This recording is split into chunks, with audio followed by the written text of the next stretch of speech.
Pablo, gracias por venir a tu programa, que ahora lo hacemos juntos y para mí es un honor que estemos. Muchísimas gracias a vos por invitarme. Algo ha acontecido dentro de lo que podríamos llamar los economistas que transitamos dentro de un amplio espacio político, donde obviamente estamos los peronistas y en este frente electoral que en algún momento construiremos también otras vertientes. Pero te sorprendió a vos y me sorprendió a mí. De hecho, lo dijimos en el evento que hicimos en el Hotel Castelar el martes pasado, y ahí también una originalidad de nuestro espacio, ya el espacio menor, el que conformamos vos y yo. Es la primera vez que grandes empresas, grupos económicos participan de un evento organizado por el peronismo, en este caso lo organizó la Mesa de Empresarios y la Comisión de Economía del Partido Justicialista, para discutir el porvenir. Es la primera vez, porque cuando vos sos funcionario o estás en el gobierno es obvio que van a venir. Hacen cola. Y es obvio también que no siempre te dicen, en general te dicen lo que querés escuchar, ¿no? Los muchachos son así, sean de la empresa que sea. Pero con el peronismo en la oposición y con este gobierno oligárquico había que atreverse a venir. Está bien que fue un evento de alto nivel académico, cuya presentación, inauguración, apertura la hizo Acaputo, el padre Acaputo, digamos, y hizo un discurso extraordinario, extraordinario. Agarró el sermón de la montaña, lo pasó a Laudato Si, y de Laudato Si explicitó los elementos ordenadores de la teología, al menos desde nuestra teología, en el plan económico. Y fue una guía. Espectacular. Es lo que está haciendo su santidad. Él dijo, mire, yo no vengo a hablar en nombre de su santidad, ni nadie se lo pidió, porque su santidad, es para toda la humanidad. Pero de alguna manera nos tradujo el pensamiento de Francisco a partir del Laudato Si. El de Jesucristo desde el Sermón de la Montaña, y el Laudato Si, el del Papa Francisco, si bien pasó por los últimos pontificados, incluso el de Benedicto. Claro. Tomó elementos muy importantes de Benedicto y de Juan Pablo II y de Pablo VI. Es que Benedicto XVI no es el conservador que muchos dicen que fue, no tiene nada que ver. Yo Claro que lo sí. he seguido mucho, Claro que sí. lo he leído mucho a Benedicto, al contrario te diría. Te diría que fue un gran defensor de la fe No, eso en sí. su construcción teológica más profunda y más medular. Pero las posiciones desde el plano terrenal era muy claro, por eso lo tomaron. Claro. Algo de eso también está pasando en la campaña. En nuestra campaña también está habiendo este debate entre nuestra doctrina y otras doctrinas, incluso dentro del frente electoral, donde vamos a convivir distintas ideologías y doctrinas. Esto tiene sus ramificaciones en el hecho económico. Lo que manifestamos en el último programa, cuando dijimos, mire, si un socialdemócrata se hace cargo de la economía en el próximo gobierno justicialista, tenemos problemas de que en los próximos 6 meses terminemos como Francia.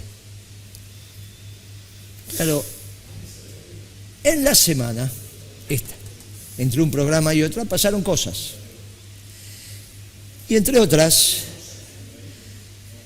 que una autoridad relevante de nuestro Ministerio de Economía, compañero Álvarez Agís, que ya ha tenido alguna reflexión extraña cuando dijo que el Ministerio de Economía y él en persona no había hecho todo lo necesario para que ganara Scioli, pero bueno, digamos que ese fue un impulso de juventud y quizás pensando que nadie le iba a grabar sus palabras y era, bueno, a confesión de parte, relevo de prueba, y uno era un economista joven por más que fuera viceministro de nuestro gobierno.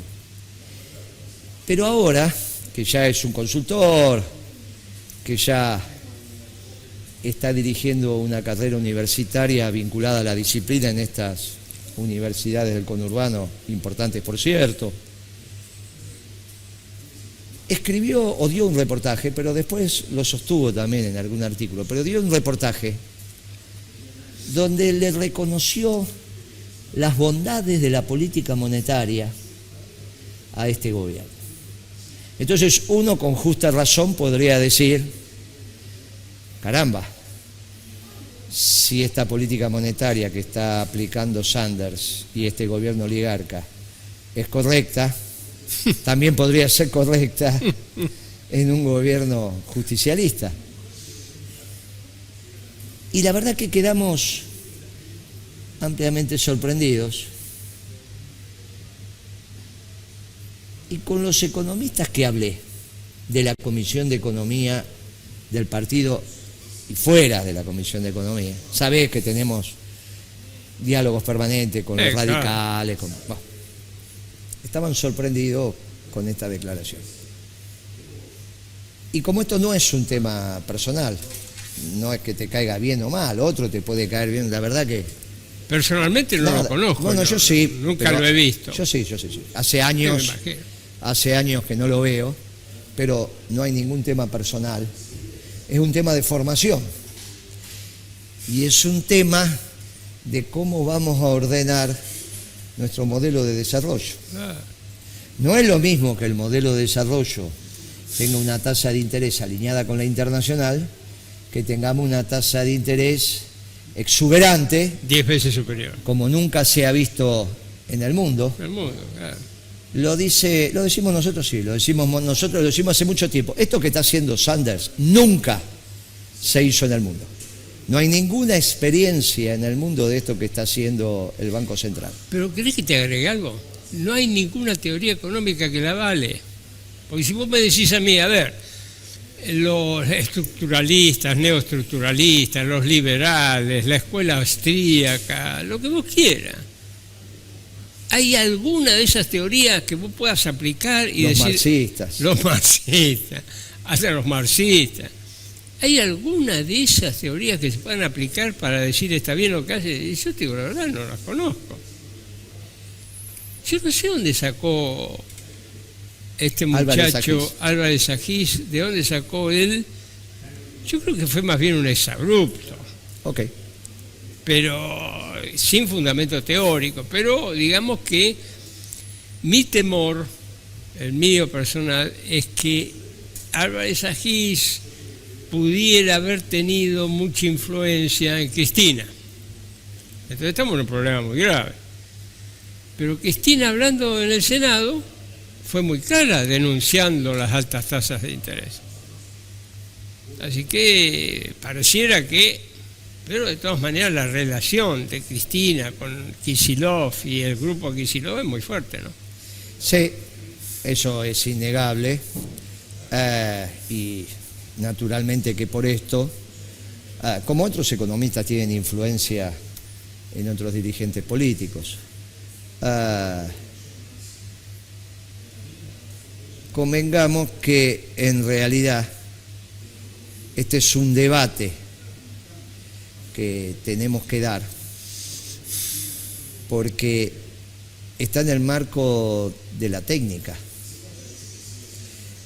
de las buenas prácticas para un modelo de desarrollo. Claro. Porque puede acontecer, si no, que lo que no se consigue con las altas tasas de interés lo consigas con otra herramienta, que tanto los socialdemócratas como los neoliberales en los gobiernos populares son prestos para llevar agua para su molino. Entonces es importante que reflexionemos el por qué las tasas de interés son perjudiciales. Las altas tasas de interés reales, Claro. vamos precisando, la alta tasa de interés en los países de inflación considerable, en general se asocian a la tasa de interés nominal, que significa la que te paga el banco en el año sin que se capitalicen los intereses. Por eso se llama tasa nominal anual. Cuando vos haces un plazo fijo al 50% de tasa nominal anual y lo haces a 30 días y cada 30 días vas capitalizando los intereses, al final es más del 50% sobre el capital inicial que vos ganás. Esto es, si vos pusiste 100 y te dan el 50 anual en un solo plazo fijo, a un año vas a retirar 150, los 100 de capital y los 50 de interés. Si vos lo ponés nominal anual, la proporción que corresponda al mes, y todos los meses vas renovando el plazo fijo, te vas a llevar más de 50 pesos de interés. Digamos 60, 65. 70. Eso se llama efectiva anual. Claro. Esa tasa nominal anual, cuando se le descuenta la inflación, es la tasa de interés real, que es la que vos empezaste a explicar en el último programa cuando dijiste, mire, yo empresario, me cobran una tasa de interés del 50% anual, pero si yo puedo aumentar mis precios, porque la demanda me lo permite, el gobierno me lo permite, no tengo acuerdo de precio, etcétera, etcétera, etcétera, un 50 o un 60%, bueno, en realidad la puedo pagar, porque si yo aumento mis precios un 50 y me cobran de interés un 50, bueno, y si encima aumento un 60 y me cobran de interés un 50... Tiene una pequeña ganancia financiera. Ahora, si es al revés, si me cobran el 50 y solo puedo aumentar los precios un 20%, a fin del año me cobraron 30 puntos de tasa de interés real. Que eso es lo que está pasando y vos bien explicaste cuando dijiste, miren, esto de que Sanders, el presidente del Banco Central, está bajando la tasa de interés, cuidado, porque cuando él la tenía el 74, la expectativa de inflación era de un 50, mientras que este apretón monetario es tan contundente, y por eso está destruyendo la base material de la nación, que ahora tenés una tasa de interés del 60, 59, pero la expectativa inflacionaria en el minorista la tenés en el 40 y pico, en el mayorista en el 70 y pico, pero el último mes se dio cero. Tenemos un lío con los mayoristas, porque ellos proyectado, si tomás el mayorista a 12 meses de acá para adelante y es cero, y vos decís esto es lo que va a pasar porque en realidad todos los meses tengo menos plata en el bolsillo, es 60 contra 0 de inflación, te termina dando una tasa de interés del 60, es imposible un mes más en esos términos para las empresas, es imposible. Claro. Bien. Te comes todo el capital, quedás con patrimonio neto cero o negativo. O negativo. Porque en realidad vas al negativo, porque va a ser una deuda incobrable para el banco. Y entonces, la deuda aumenta mucho más en el pasivo que lo que te puede aumentar el activo. Obviamente que depende de la posición financiera de la compañía. Pero una compañía correctamente administrada, parte de su activo es de los accionistas, parte de alguna reserva que puede tener, pero fundamentalmente tiene que estar fondeado en el mercado, sea por proveedores o por el sistema financiero.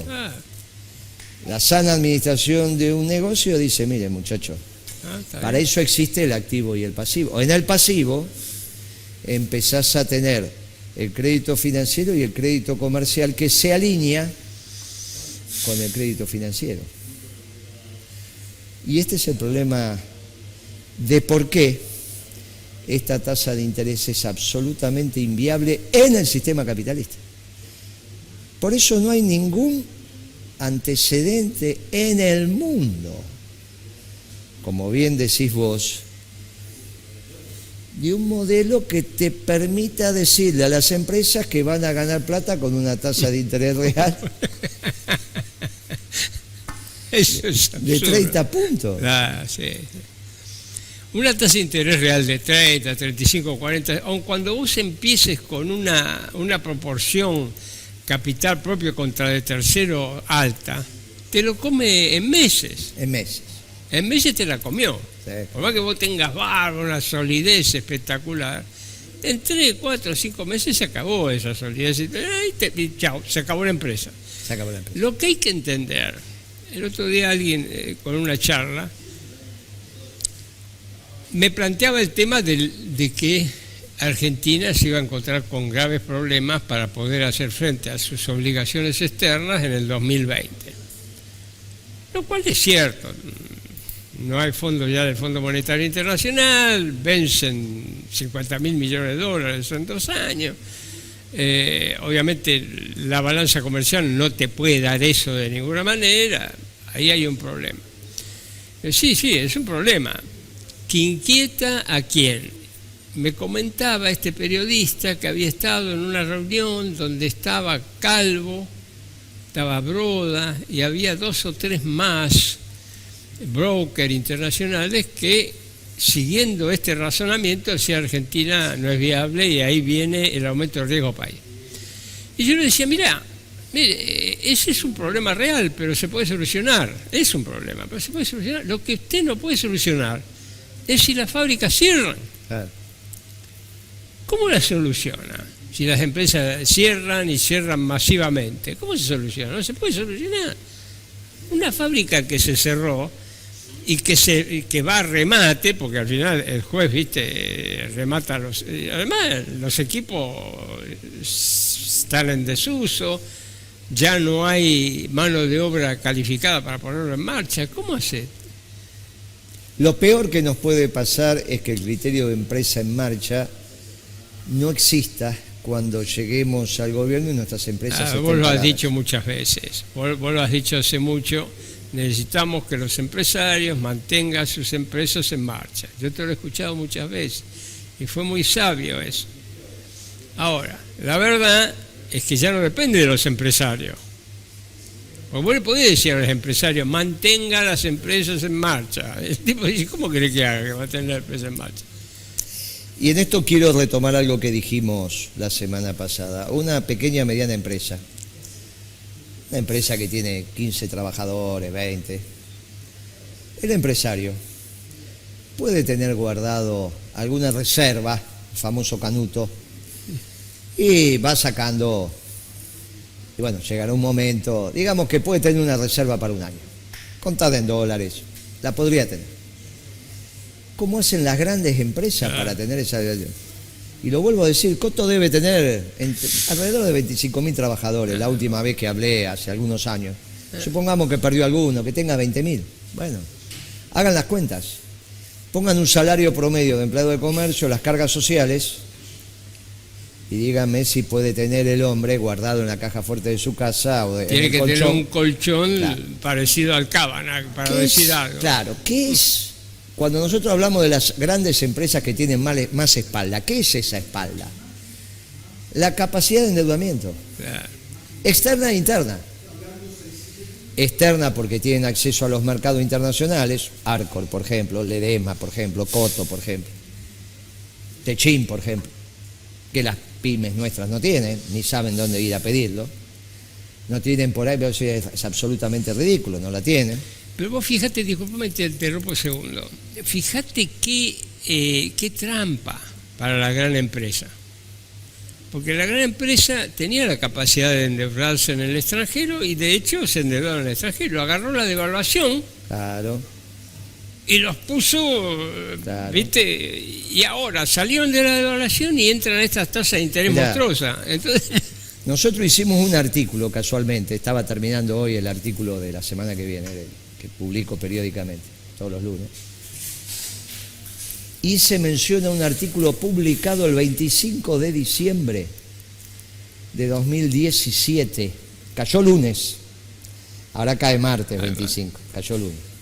Entonces fue ese artículo, yo publico los lunes, y entonces el título del artículo era Atentos y Vigilantes, una vieja expresión de Perón, que siempre Perón decía, mis muchachos del movimiento tienen que estar muy atentos y vigilantes, pero muchachos, ojo, más atentos que vigilantes. Entonces, hicimos un artículo 25 de diciembre del 2017, donde atentos y vigilantes hicimos una serie de recomendaciones a las empresas donde estaba.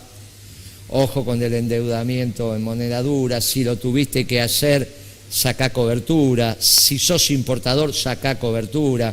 Mira que pueden venir procesos devaluatorios, dolarizaciones de tarifa, tengamos cortitos los pagos y las cobranzas, llevémoslos a rienda corta. Esto, bueno, obviamente que si vos lees las recomendaciones prudenciales escritas hace un año atrás, Ledesma o Arcor no nos hicieron caso. Claro. Si nos hubiesen hecho caso, otro gallo cantaría. Volviendo al tema de las amplias espaldas, claro que Arcor se puede endeudar en el exterior, igual que Ledesma, igual que YPF. Ahora, siempre que haya crédito. Y el tema es que no solo tiene cerrado el mercado de crédito el Tesoro Nacional. También las empresas. Claro. Porque es muy difícil que una empresa tenga concentrada su demanda en el mercado externo. Fundamentalmente el mercado externo es un complemento del interno. Entonces, cuando vos evaluás el riesgo de esa compañía afuera, de que te pague en moneda dura el crédito que está tomando, bueno, se le arman algunos líos. Y crédito interno, que también podría ir cualquiera de estas empresas a los bancos y decir, bueno, che, deme en crédito. El tema es a qué tasa. Es suicida. Si no tienen más que hacer, lo van a hacer. ¿Pero cuánto tiempo? No puede ser por mucho tiempo. Ahora, si el compañero Agis cometió un exabrupto, es un exabrupto, no tiene mayor trascendencia. Termina ahí, ni hace falta que se rectifique, ni hace falta, simplemente errar es humano. Y está bien.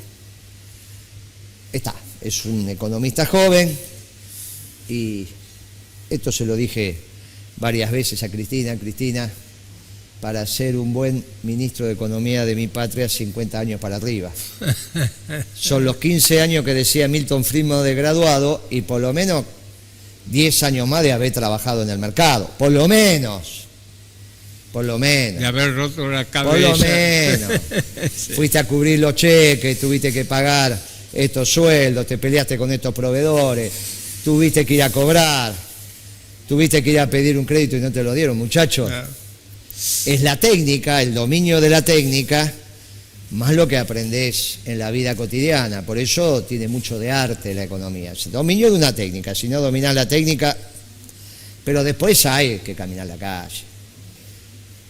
Si no terminás como Macron.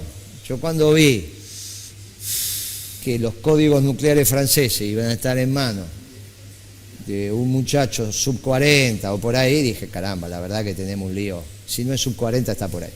Dije, tenemos un lío. Y tenemos un lío. Porque no es como alguna vez, no, Alvear fue general, muchacho, pero se morían a los 40. Estamos hablando de otra cosa. Nuestras mujeres eran madres a los 15, 12, 14. Claro, no. Nadie pensaba que... Se casaban a los 17. Claro, nadie estaba pensando, está bien, nosotros ya estaríamos muertos hace 20 años, por lo menos. Por lo menos. Entonces, bueno, de hecho nuestros padres, al menos el mío, no es que se murieron. 65. Pero eso, ya estábamos, no estábamos yendo, el mío menor todavía, no estábamos yendo, ya era una cosa. Es así. Ahora se nos estiró un poco más. Bueno, para ser economista en la Argentina, conocimiento de la técnica sin duda, conocimiento de la calle más, conocer cómo piensa Moyano, cómo piensa Acevedo, en este caso el presidente de la UIA, cómo piensa la Federación Agraria, Confederaciones Rurales Argentinas, cómo piensan los que en su época se llamaban capitanes de la industria, que son los empresarios más relevantes de la Argentina. Los tenés que conocer, saber si te están mintiendo, si no te están mintiendo. Si en general te mienten, ¿no? Pero bueno. No se puede tomar eso como una regla. ¿Cómo sabes si te miente? La vida. No hiciste ninguna materia que te diga. Acabas de decir algo bárbaro, porque no te mienten siempre. Entonces el arte es saber cuándo te mienten y cuándo te dicen la verdad. Vos le mirás los zapatos y sabés si se levantó temprano, si ya caminó el depósito, si anduvo en el campo. Por eso, decía Moreno, primero mira los zapatos. ¿Y qué le vas a mirar? Los zapatos y las manos. Y ahí sabés cómo estuvo el Día del Hombre. Bueno, lo que Ahora, sí, como te decía, lo de Álvarez fue un exabrupto. Bueno, ya está. Pero supongamos, yo compro tu teoría de que fue un exabrupto. Pero analicemos, supongamos que no fue un exabrupto. Supongamos que es lo que piensa. ¿Por qué pensás que puede...? Estamos en un problema. Yo creo que es una deformación de un pensamiento ortodoxo. Porque el pensamiento ortodoxo en economía siempre se monta sobre la dureza de la política económica. El primer axioma de un pensamiento y una política ortodoxa es la independencia del Banco Central y la dureza de la política monetaria es el segundo axioma. A partir de ahí se ramifican y demás cuestiones. Entonces, yo creo que es una deformación de eso. Porque una cosa es decir dureza de la política económica, porque hay que sostener el crédito, hacerlo restrictivo. ¿Por qué? Porque siempre tiene en la cabeza el tema de la relación moneda-precio y digamos que el objetivo fundamental de la política no es la felicidad del pueblo, la grandeza de la patria, sino que es la estabilidad monetaria. Entonces de ahí vienen los dos axiomas. ¿Y por qué te digo que es una deformación? Porque nadie dijo que vos tenés que agarrar el Banco Central y matar a la población argentina con una ametralladora, que es lo que están haciendo ahora. Es una deformación de eso. Yo la única manera que lo puedo entender es de ese lado, porque de otro lado no lo entiendo. Ahora, el peligro es espectacular. Segundo, fíjate vos qué cosa extraordinaria. Lo está diciendo alguien que en principio está más cerca de la socialdemocracia, ¿no?, que del pensamiento ortodoxo económico. Bueno, es así. Pero vos fíjate cómo se tocan, finalmente, ¿no? Que es lo que sostenés vos tantas veces. Claro, y tanto se toca que cuando nosotros tuvimos variadas corridas en nuestro gobierno contra el dólar. Una muy relevante fue en el 2011. Tuvimos otras, pero la del 2011 fue importante. Fue una campaña electoral. La decisión peronista de controlar esa corrida fue una decisión conversada con el mercado. Y por eso había un grupo muy particular que lo llamábamos los 12 apóstoles, que eran los encargados de conversar con el mercado, con sus más, con sus menos. La corrida se terminó. Cuando la corrida la tuvo que gestionar la socialdemocracia, utilizó la misma herramienta que los ortodoxos, que fue la venta futura de dólares. Por eso digo, cuidado, este debate ideológico no es menor. A mí me tocó contrarrestar alguna corrida y le hicimos con una metodología distinta. No mandábamos la gendarmería a Florida, porque no es la gendarmería la que lo tiene que hacer. Se conversaba y se fue.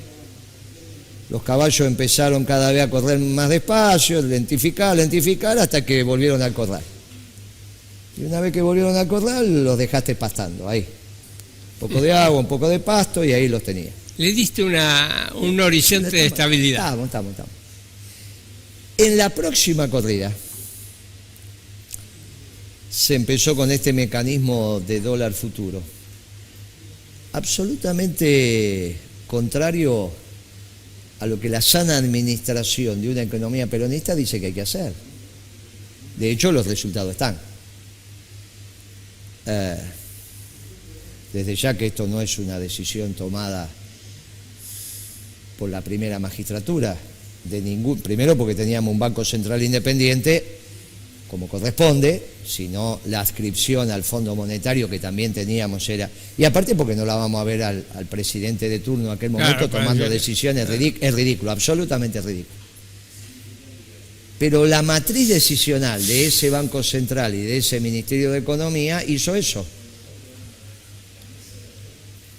Con lo cual, trataban de manejar las expectativas del mercado dándole la mercadería, pero a futuro, diciendo que bajaban el precio a futuro y para que ese precio a futuro más bajo impactara en el precio presente más bajo.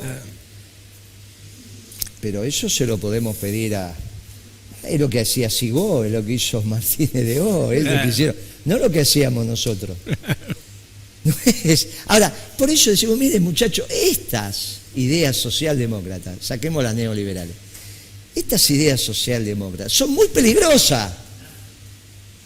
Vean lo que pasó en nuestro gobierno. Vean lo que pasó. Cómo encararon la... Y fíjense, si para evitar una corrida, que le podrían hacer, si no tenemos los equilibrios macroeconómicos correctos, el ministro de Economía socialdemócrata dice vamos a subir la tasa de interés como lo hizo Sanders. No, no se aflija, presidenta, esta corrida se resuelve muy fácil. Subimos la tasa de interés, Sanders al 75, nosotros al 90. Y creo haberte comentado que me encontré con Ricardo Alfonsín y tuvimos esta conversación.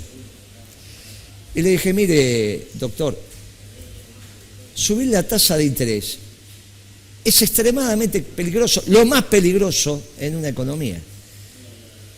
Y yo lamento lo que le voy a decir, pero se lo tengo que decir. Si subir la tasa de interés fuera la solución, lo hubiese hecho Machinea. Lo hubiese hecho Machinea para que su papá terminara el gobierno. Claro, me miró Alfonsín, ahí justo nos llamaron para algunos discursos, en un evento que compartimos, pero yo sé que se lo tenía que decir, porque es un dirigente político de envergadura, y puede tener también un asesoramiento de algún técnico que... el dirigente político no tiene este conocimiento de la técnica, entendiendo el conjunto de las implicancias. Escucha. Pero es lógico. Ay, no puede, pero es lógico. Para eso, si no, no hace falta un ministro de Economía Guillermo, o un equipo económico. Una pregunta que yo me la he hecho muchas veces, pero me gustaría hacértela a vos. ¿Por qué en los gobiernos peronistas el ministro de Economía es raramente peronista?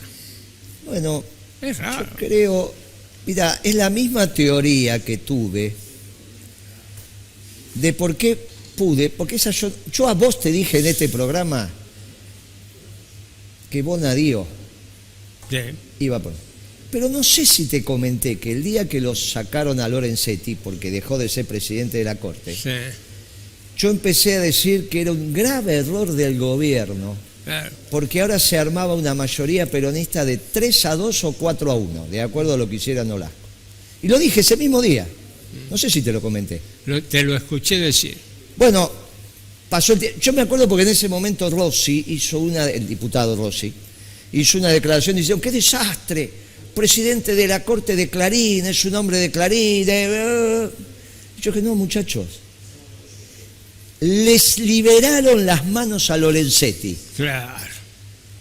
Y a Lorenzetti lo eligió Kirchner. Entonces ahora Lorenzetti se puede explayar, ¿Qué les pasa a nuestros presidentes a veces? Le agarra, se cohíben. Y entonces dice, no, pero la economía, pongamos uno de acá, pongamos uno de allá, el mercado, empiezan a tomar las precauciones. Y vos podés revisar en los 12 años de nuestro gobierno, si bien hubo una década ganada, sí, claro, sobre 12. De otros 2 se hace cargo el que condujo esos 2 años. De la década ganada puedo hablar, porque me tocó estar activamente, digamos, en la línea de combate. Si vos revisás afiliados, no sé si hubo uno del peronismo bonaerense, al final, Lorenzino, no sé si estaba afiliado, pero si no, ninguno. Porque creo que Lavagna no está afiliado siempre es candidato extrapartidario, con los radicales o con los peronistas, lo cual no tengo dificultades, como dice Duhalde. La Baña para los radicales es radical, porque ahí arrancó. Y para nosotros los peronistas es peronista porque fue el economista de los 25, ¿vos te acordás de los famosos 25? No era el único, pero estaba por ahí. 25 fue a la salida de la dictadura, no a la salida, ahí por el medio de la última dictadura, un grupo de dirigentes que casualmente eran 25, entre los cuales estaban varios compañeros que todavía siguen enseñándonos. Del movimiento obrero, extraordinarios dirigentes sindicales. Algunos fallecidos y otros todavía siguen. Y él fue economista, uno de los que estaba. Estaba también Roberto Ponzi, estaba Curia, varios más.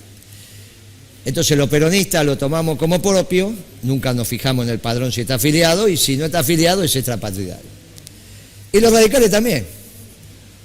Por eso es un candidato que hay que considerar y en el cual el debate con nosotros va a ser un debate muy intenso. Nosotros mirando la economía de abajo para arriba y él mirando la economía de arriba para abajo. Nos vamos a encontrar, pero va a ser hacha y tiza. Va a ser un partido hacha y tiza. Debe ser. Debe ser. Muy bien. Pero con los socialdemócratas es complicado. Porque ¿cómo encontrás vos el punto medio entre, si es que es el pensamiento profundo de Álvarez Agil, diciéndote, no, tenemos una corrida, bueno, sacamos los 12 apóstoles a la cancha, no, subimos la tasa de interés. Son dos marcos teóricos antitéticos. No hay síntesis. No hay síntesis. O vos conversás las expectativas, si es que la tiene la gente que te está corriendo contra el dólar. El agente, no la gente, el agente. O le explicás que te deje de correr porque no sirve. Y esa era la tarea de los 12 apóstoles. Que no era sencillo que te abran la puerta para que entres. Tenías que llamar y decir, le va a tocar el timbre a esta persona con este número de documento, atiéndalo, porque no tengo tiempo de hablar con todos al mismo tiempo. Entonces, ¿cómo no? Lo vamos a atender. Número de documento, acá tiene su característica. ¿Por qué? No, más bien. Si no, es un lío. Es un lío. Y la verdad, y les dimos el tiempo suficiente para que vaya. La otra es subir la tasa de interés o salir a vender dólar futuro. ¿Y cómo congeniar? Decir, no, hacemos las dos cosas. No, no hacemos las dos cosas. Se puede hacer. No se puede. No se puede hacer las dos cosas porque el resultado de subir la tasa de interés es que destruís el sector real de la economía. Y si gobernar es generar trabajo. ¿Cómo? Es compatible, ¿no? Es incompatible. Es incompatible. Ahora, fíjate que no yo es no sé solo si no sé si te respondí la pregunta, pero yo creo que apunta por ahí, incluso en nuestro gobierno. La compañera que reemplaza a La Baña es una afiliada radical. Después tuvimos, no lo sé si Peirano está afiliado, desconozco, no, pero venía del ARI. Por eso. Y antes del ARI no sé Peirano de dónde. No, de la Unión Industrial. De la Unión Industrial. Saltó de la Unión Industrial a estar con Lilita. De Lilita. Muy bien, claro, vos lo conocés de aquella época. Claro. Muy bien. Después tuvimos a Lustó. Está claro que no. Después tuvimos un gran compañero, que ese sí debe estar afiliado, que es Carlos Fernández, que estuvo poco tiempo. Gran ministro, yo lo valoro mucho. Y lo quiero mucho y lo aprecio mucho. Pero que, por su propio perfil, a veces. Pero ese compañero, bajo, ¿no? Compañero que debe haber estado afiliado. Después ya siguió Vudú, que en ese momento no estaba afiliado. Puede ser que después. UCD. Claro, de UPAU. Pero lo fuimos trayendo y gran compañero. Ayer estuve con él, lo quiero mucho, lo valoro mucho. Se incorporó de nuevo a la comisión. A la comisión, claro, a la Comisión de Economía. Ahora que salió de prisión se incorporó de vuelta. Naturalmente, porque mientras estuvo en prisión no puede estar porque no puede tener celular. Y esto del WhatsApp en los teléfonos fijos no anda. Claro. en los teléfonos inteligentes. O sea que se volvió a sumar a la comisión. Después de Vudú ya siguió Lorenzino, que tengo mis dudas a ver si... Y después de Lorenzino ya venía Kicillof, que decididamente en ese momento no estaba afiliado. Puede ser que ahora esté afiliado, pero en ese momento no estaba afiliado. Bueno, el próximo gobierno justicialista, indefectiblemente por los principios y valores de la causa nacional, que son permanentes, y para que seamos un ejemplo de modelo de desarrollo para el mundo, tiene que ser justicialista. Y va a ser. Claro, si yo soy presidente, esto es obvio. Si no lo somos, este programa también lo escuchan dirigentes políticos de altísimo nivel que pueden ser presidentes de nuestra causa. Y entonces es importante que se comprenda que en el Ministerio de Economía, el próximo modelo de desarrollo tiene que tener los principios y valores de nuestra causa. Cualquier economista de confianza, incluso si es Labaña el presidente, porque por ahí tendría alguna, y eso es lo que vamos a discutir intensamente con él. Está claro que como viene las circunstancias, si finalmente Labaña termina siendo el candidato del grupo de los gobernadores y demás, como sugiere Duhalde, va a ser candidato importante, ahí se están sumando bonaerenses. Sí, señor. Bueno, algún diputado ahí se sumó con su bloque de la provincia de Buenos Aires. Bueno, eso va a ser un candidato de fuste. Naturalmente hay que ver qué hace Cristina, también podría ser un candidato de fuste. ¿Y cuál es nuestro rol? Y nuestro rol es este debate. Este debate, porque esto que decimos nosotros hace al deber ser como cuadro político técnicos. Y está claro que seguramente va a ser algún compañero de nuestra comisión de economía o alguno que ande cercano a lo que nosotros expresamos. Y si no, vamos a tener un serio problema. Porque los únicos que tenemos las categorías axiomáticas necesarias para que el próximo modelo no fracase somos los peronistas. Sí, señor. Y lo empezamos a decir la semana pasada y pasó una semana y ya tenemos el ejemplo. Bueno, con un ejemplo, ya van dos. La venta de dólar futuro y esta tontería de la tasa de interés. Pero como estos puede haber muchos más. Porque los economistas socialdemócratas integran el espacio electoral en términos de votos con nosotros, pero no tienen nada que ver con las conceptualizaciones que nosotros hacemos para la correcta comprensión de la economía argentina. Y ese es un debate importante por cómo vamos a recibir nuestro país. Y me parece que sobre eso tenemos que desarrollar.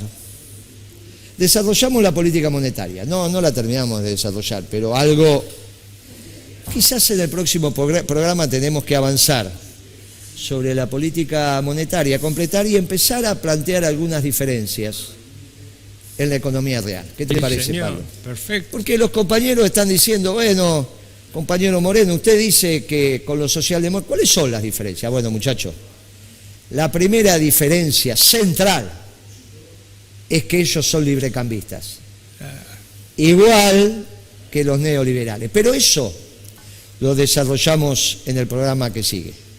Te agradezco, Pablo. Hoy me parece que con la política monetaria, si no a los compañeros les vamos a poner... Me parece que con la política monetaria tenemos suficiente. Retomamos la política monetaria y avanzamos sobre las diferencias con la socialdemocracia, desde las visiones peronistas, que son las únicas verdaderas, en la economía real, en el próximo programa. Pero me que parece vamos a hacer perfecto. juntos. Nos vemos la próxima, Pablo. Muchas gracias. Gracias a vos.